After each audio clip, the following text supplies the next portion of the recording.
Like most kids growing up in the early 2000s, I had an Xbox 360. And while it was immensely fun until I got the Red Ring of Death, it took until I got a PC to realize how much I was missing out.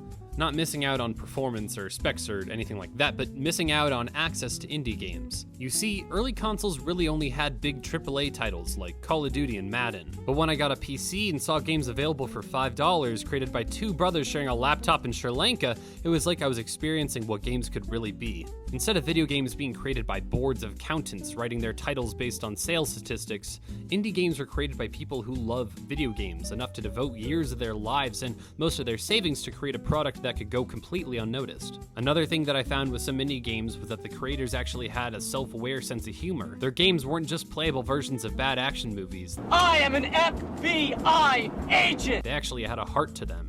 If Call of Duty's like the movie A Good Day to Die Hard, then these indie games are like Monty Python and the Holy Grail.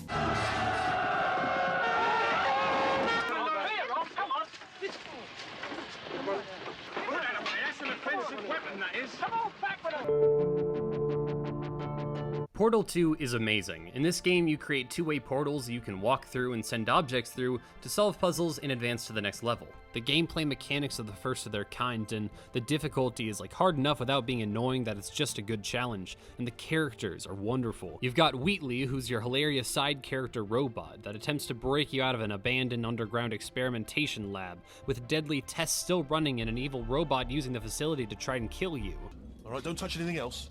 Not interested in anything else. Don't touch anything else. Don't even look at anything else. Just, well, obviously you've got to look at everything else to find the escape pod. But as soon as you look at something and it doesn't say escape pod, look at something else. Look at the next thing, alright? But don't touch anything else or look at anything. Well, look at other things, but don't. You understand. Now, spoilers really quick. Wheatley essentially breaks you out of the experimentation lab, but then at the last minute, he absorbs all the last villain's technological power, and then he decides to turn evil and drops you to the bottom of the lab, and there's a bunch more levels. And the funny thing is even though he's like incredibly powerful and controls the facility, he's still an idiot, and that is just hilarious. And there's like little PSAs made by recordings of J.K. Simmons accidentally revealing how awfully dangerous the facility actually is, and little design choices and Easter eggs that just go to show how much the creators cared about this game. Postal 2 is just the worst, but in a good way. The plot is you play as a simple man doing his errands, buying milk, returning an overdue library book, and getting Gary Coleman's autograph. But this game it's just insane. You can pee on people, the convenience store owner tries to kill you with an AK-47, Gary Coleman is just kind of sitting in this big room, and you get his autograph, I guess. I don't know, it's a weird game. But it was fun and unique, and it was like $3, and you cannot find this type of a game on an Xbox 360, so I guess that's why it's on this list. Doki Doki Literature Club deserves its own video, but I'm not going to spoil anything in this video because I still want people to play it. So here's me talking about it without spoilers. And I know what you're thinking, you're ashamed of me, I'm ashamed of me, my parents are ashamed of me, but I promise this game is not what it looks like, okay? This game is actually not weird, okay? It's a visual novel where, like, you make decisions through dialogue and actions, and it alters the storyline, and yeah. Ma, it's a game. Don't unplug my computer, stop! It takes such a sweet but foreign style of gameplay and genuinely works wonders with it. The characters all initially appear to be one note, but after you play the game for a bit, you realize they have more character depth than any Marvel character. You do know why they call it a cockpit, don't you?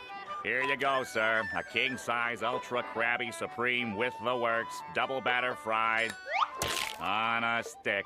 Thanks. And the use of music and alterations to the themes as the game progresses adds volumes to the overall quality. It's able to catch you totally off guard with its original storyline and immensely heavy themes, like how people you see every day can live strenuous lives to extents we would never be able to understand just by making small talk with them, and how art is a window to the heart and how difficult it can be to navigate a messy headspace, not only for yourself, but of people you care about. It also breaks the fourth wall to wild extents. I mean, at some points the buttons stop working to serve a narrative purpose, and text rewrites itself after you see it on screen for characterization purposes, and the game even requires you to literally go to your PC directory and delete game files. Not within the game, but on your literal computer. You're going in and deleting game files, and that's the only way to complete the story. This game is a masterpiece, and like I said, I'll probably devote a whole video to it, but these are just reasons why it's amazing. So if you can, give indie games a try. Not all of them are life-changing experience, but there's still so much you can get out of trying something made by someone whose only drive is their passion. Because the people working on these games genuinely leave so much of themselves in each of the things that they create, and it's art in and of itself. It's easy to forget that video games are an art style. I mean, there's music, there's acting, there's storytelling, there's art, there's literal art, the visuals, the character designs. And we can't say that it's art because consoles have been keeping us from playing all these fun indie games so that we can continue to play the same annual releases every single year. Hope you enjoyed this, and as always, have a good one.